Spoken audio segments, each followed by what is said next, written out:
नमस्कार, welcome to my YouTube channel T Guru medico. दोस्तों, आज हम बात करने वाले हैं blood collections process through the vein के थ्रू हम किस तरीके से ब्लड को कलेक्ट करते हैं। तो आइए इसको हम अच्छे से देखते हैं। फर्स्ट ऑफ ऑल आता है हमारा greeting. Smile the greet the patient politely, make them feel welcome and comfortable. जब भी आप पेशेंट को अटेंड करते हैं, आपका स्माइली फेस होना चाहिए। आप बहुत ही पोलाइटली तरीके से पेशेंट को अटेंड करें। वेलकम आप ऐसे करें कि वो आपके साथ प्रॉपरली कंफर्ट हो जाए। नाउ देन उसके बाद आपको प्रॉपर आइडेंटिफिकेशन करना है। Confirm the patients name detail respectfully और इंश्योर करें कि प्राइवेसी मेंटेन रहे ड्यूरिंग द प्रोसेस। उसके बाद आता है guided seating, patient to a comfortable and appropriate sitting area. आपको प्रॉपर तरीके से पेशेंट को कंफर्टली बिठाना है और असिस्ट करना है। अगर उसको किसी भी तरीके की कुछ रिक्वायरमेंट है तो आप उसको असिस्ट करेंगे। देन उसके बाद प्रिपेयर इक्विपमेंट, अरेंज करना है all necessary tools and supply in an organized manner और इंश्योर करना है everything is sanitized and ready. जितने भी सामान हैं आपके पास, इक्विपमेंट जो आप परफॉर्म करने जा रहे हो, सबसे पहले चीज तो उसको आप प्रॉपर तरीके से ऑर्गेनाइज्ड मैनर में रखोगे। सारा इक्विपमेंट आपका न्यू, फ्रेश, स्टेराइल, क्लीन होना चाहिए आप और सैनिटाइज्ड होना चाहिए। इस चीज का आपको खास ध्यान रखना है। देन उसके बाद hand hygiene, sanitize your hand in a view of the patient, showing the attention to cleanliness. जब आप हैंड हाइजीन करते हैं तो कोशिश करें कि आप इन फ्रंट ऑफ पेशेंट वो प्रोसेस करें, ताकि एक ट्रस्ट बिल्डअप होता है। पेशेंट भी देखता है कि हाँ जो है कलेक्शंस बॉय ने या फिर फ्लेबोटमिस्ट ने प्रॉपर तरीके से हैंड हाइजीन किया है, प्रॉपर तरीके से नीट और क्लीन किया है, तो एक ट्रस्ट बिल्डअप होता है। तो कोशिश करें कि इन फ्रंट ऑफ पेशेंट आप प्रॉपर तरीके से हैंड हाइजीन वाला प्रोसेस करें। नाउ उसके बाद their share SOP, clearly display and explain the standard operating procedure to the patient, address any concern questions they might have। आपको आप क्या करने जा रहे हो वो complete standard operating procedure during collections discuss करिए पेशेंट के साथ, ताकि आपके साथ वो कंफर्ट हो पाए, ट्रस्ट बिल्डअप हो पाए और उसका कोई क्वेश्चन है तो आप उसको सॉर्ट आउट कीजिए, सॉल्व कीजिए।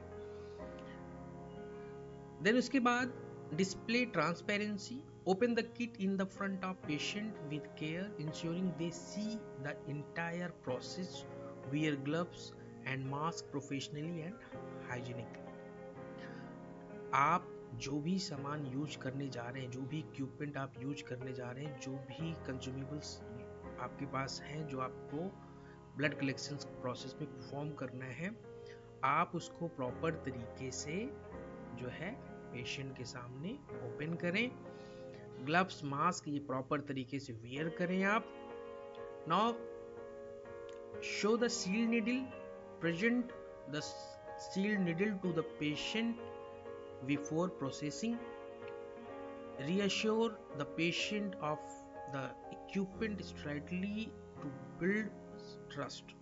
कहने का मतलब ये है, जब भी आप प्रोसेस करने जा रहे हैं, जो निडल यूज करने जा रहे हैं न्यू, फ्रेश, स्टेराइल, वो आप पेशेंट के फ्रंट ऑफ पे ही ओपन करें, दिखाएं कि ये न्यू है, फ्रेश है, स्टेराइल है। देन उसके बाद आपको वो यूज करना है, ताकि पेशेंट पे एक ट्रस्ट बिल्डअप हो पाए। ये बहुत इंपॉर्टेंट होता है कि कलेक्शंस के दौरान अगर आप जो निडल यूज करने जा रहे हैं वो पेशेंट के सामने ही ओपन करें, दिखाएं कि सर ये न्यू है, फ्रेश है, शील्ड है, ये आप देख लीजिए।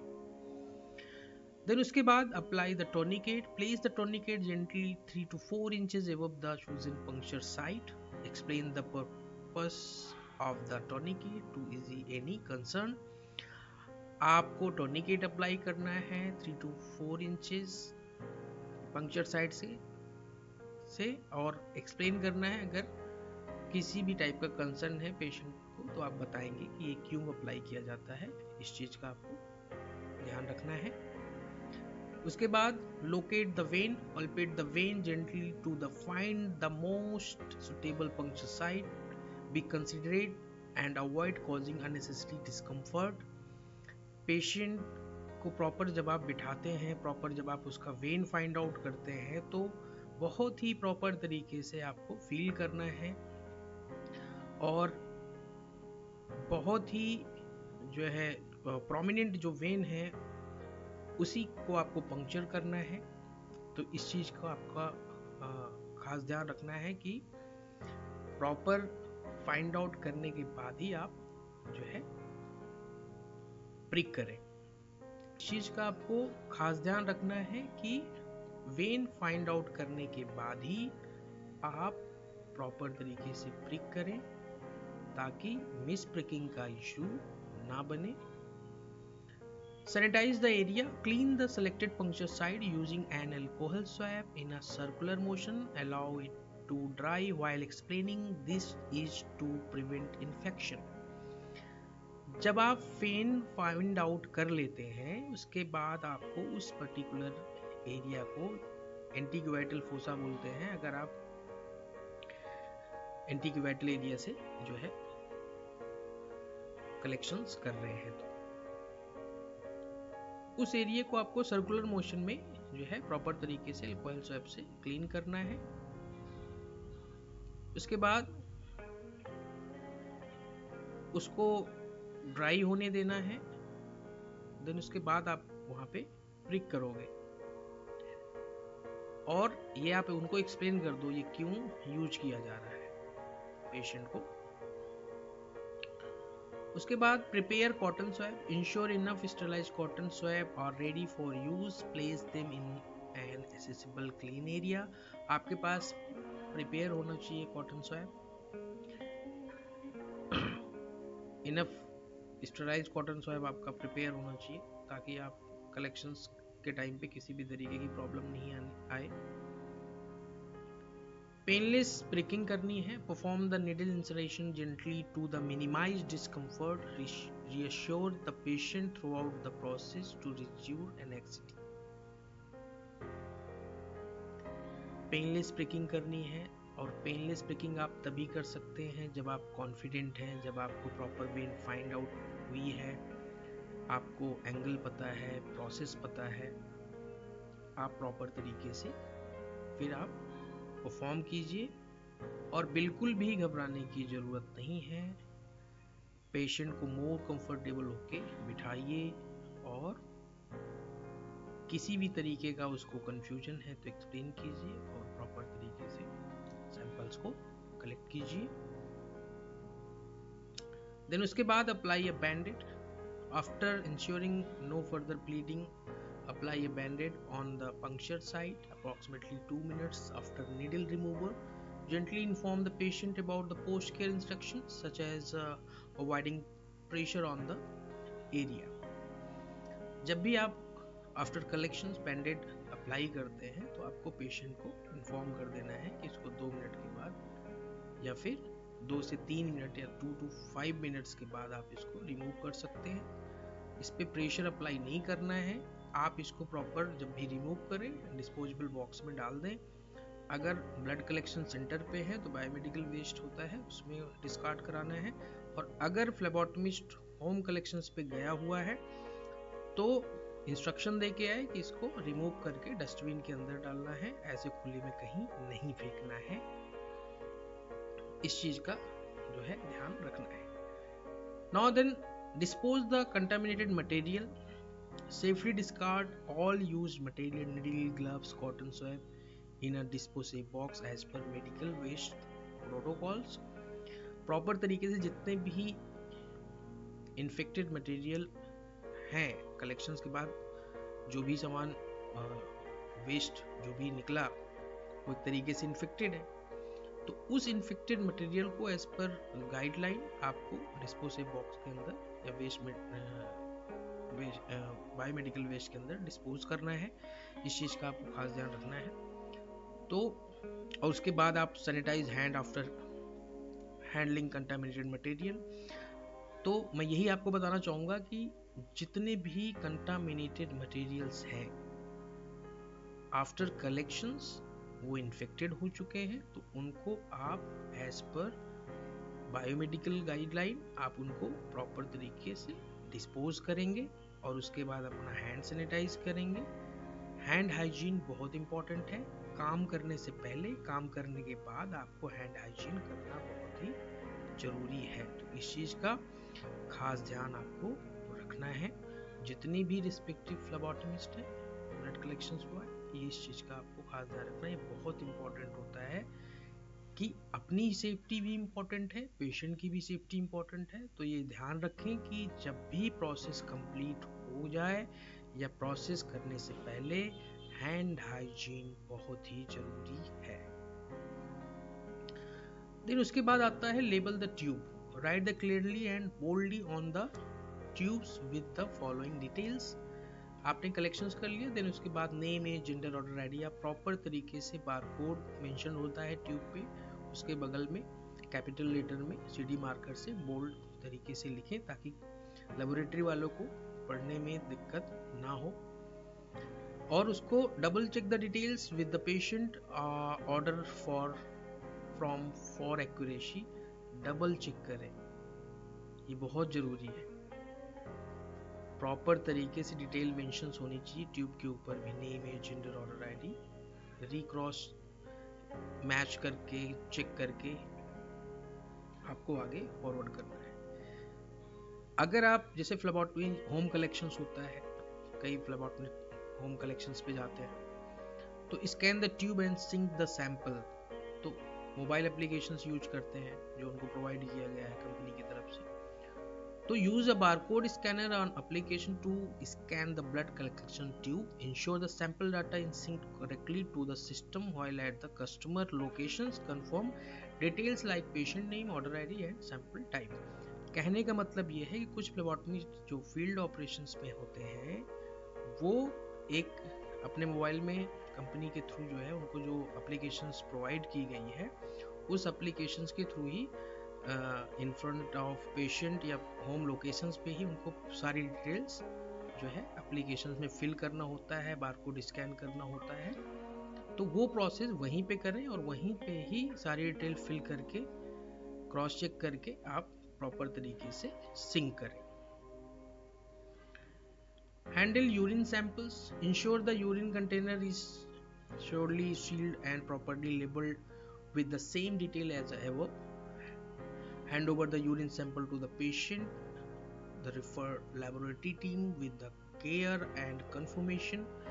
हमेशा याद रखें कि इस ब्लड सैंपल्स कलेक्शंस के बाद यूरिन कलेक्शंस के लिए आप पेशेंट को यूरिन में ऑलरेडी यूरिन कंटेनर पे बारकोड लगा होता है, sealed new fresh sterile urine container होता है, देन उसके ऊपर बारकोड ऑलरेडी लगा होता है। नाम, एज, जेंडर, ऑर्डर आईडी लिख के आप हैंड ओवर दें और पेशेंट को बोले सैंपल्स जो है कलेक्ट करके लाके वो आपको हैंड ओवर दे देगा। इस चीज का आपको ध्यान रखना है। कलेक्शंस हैंड ओवर देने से पहले ही आप ट्यूब पर प्रॉपर मेंशन कर देंगे नाम, age, gender, order ID. Secure the urine container. Verify the urine container is tightly capped to prevent leakage or contamination. Safely receive the sample from the patient, ensuring no spillage during the transportation.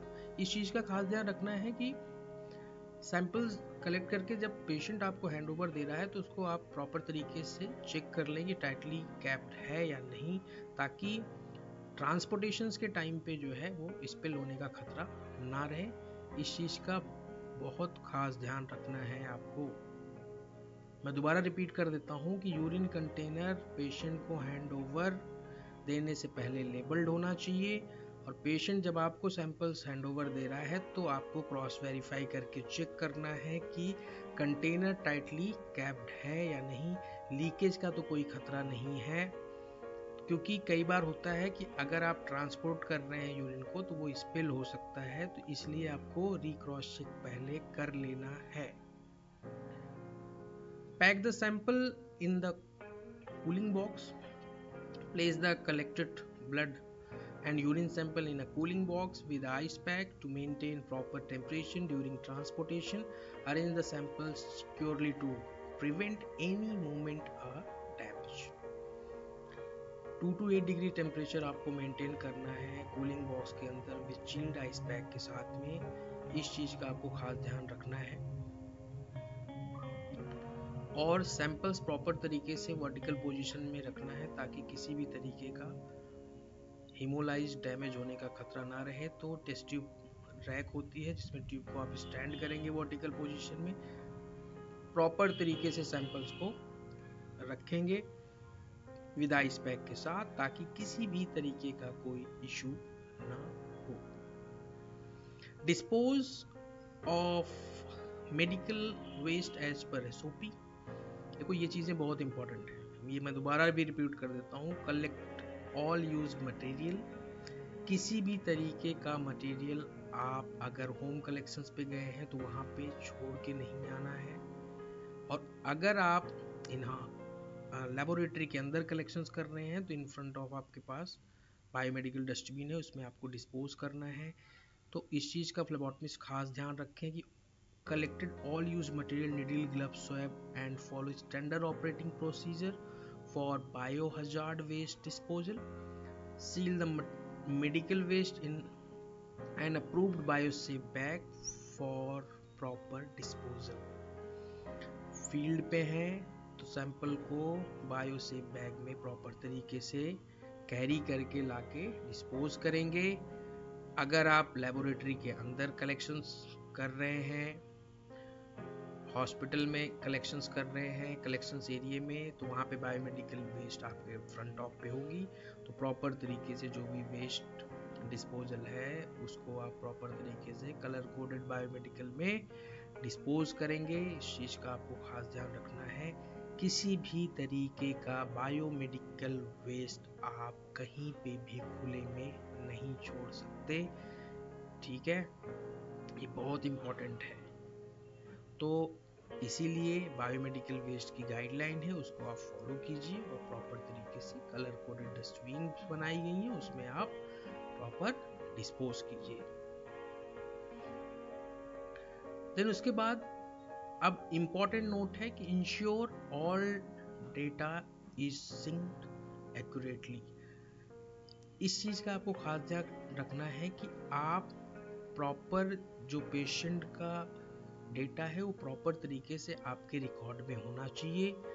Online है तो online synced होना चाहिए ताकि किसी भी तरीके का बाद में कोई इशू ना आए। Follow hygiene protocol during handling and packaging. देखो हैंड हाइजीन बहुत ज़रूरी है, हाइजीन वैसे भी बहुत ज़रूरी है साफ़ सफाई को लेके। जब भी आप सैंपल्स हैंडल कर रहे हैं या ट्रांसपोर्ट कर रहे हैं या पैकेजिंग कर रहे हैं तो हाइजीन बहुत इम्पॉर्टेंट है, इस चीज़ को आपको फॉलो करना है। Use insulated cooling material to maintain the integrity of the samples. देखो सबसे इम्पॉर्टेंट पॉइंट है, मैं आपको बताना चाहूँगा कि आप जो काम कर रहे हैं as a phlebotomist, as a blood collection officer या एज अ वेनिपंक्चर्स बॉय, आपका जो रोल रिस्पॉन्सिबिलिटी है उस पे आपको बहुत अच्छे तरीके से काम करना है। हमेशा याद रखें कि आपका जो भी रोल रिस्पॉन्सिबिलिटी है उसको 100% क्वालिटी के साथ जो है करें, क्योंकि आप पे ही डिपेंडेंसी होती है कि अगर आप प्रॉपर तरीके से सैंपल्स जो है कलेक्ट नहीं करेंगे, ट्रांसपोर्ट नहीं करेंगे, टेम्परेचर प्रोवाइड नहीं करेंगे तो फिर कहीं ना कहीं लास्ट में जो है रिजल्ट्स में वेरिएशन आने का खतरा रहता है। तो आपका जो काम है वो लेबोरेटरी के फर्स्ट फेज में आता है, लाइक अ प्री एनालिटिकल प्रोसेस। तो आपको अपनी क्वालिटी, आपको अपनी इंटीग्रिटी का मतलब हो गया कि किसी भी तरीके का कोई भी अनरिस्पॉन्सिबिलिटी आप ना दिखाएं ड्यूरिंग कलेक्शंस, ड्यूरिंग ट्रांसपोर्टेशन। इस चीज़ का आपको ध्यान रखना है। आपको 100% क्वालिटी के साथ काम करना है ताकि पेशेंट को जो है प्रॉपर तरीके से सही रिजल्ट्स जा पाए, प्रॉपर तरीके से उसका डायग्नोसिस हो पाए, प्रॉपर तरीके से उसका ट्रीटमेंट हो पाए। इस चीज़ का आपको खास ध्यान रखना है क्योंकि ये सब कुछ आप पे ही डिपेंड होता है। जितने अच्छे तरीके से क्वालिटी के साथ आप सैंपल्स कलेक्ट करेंगे, ट्रांसपोर्ट करेंगे, उतनी ही अच्छे तरीके से लेबोरेटरी वाले उस सैंपल्स का रिजल्ट्स पेशेंट को प्रोवाइड हो कर पाएंगे। तो कहीं ना कहीं हम सबकी रिस्पॉन्सिबिलिटी होती है, या फ्लेबोटमिस्ट की रिस्पॉन्सिबिलिटी होती है कि टाइम, क्वालिटी और इंटीग्रिटी बहुत ही स्ट्रॉन्ग रखें। तो दोस्तों आज के लिए इतना ही।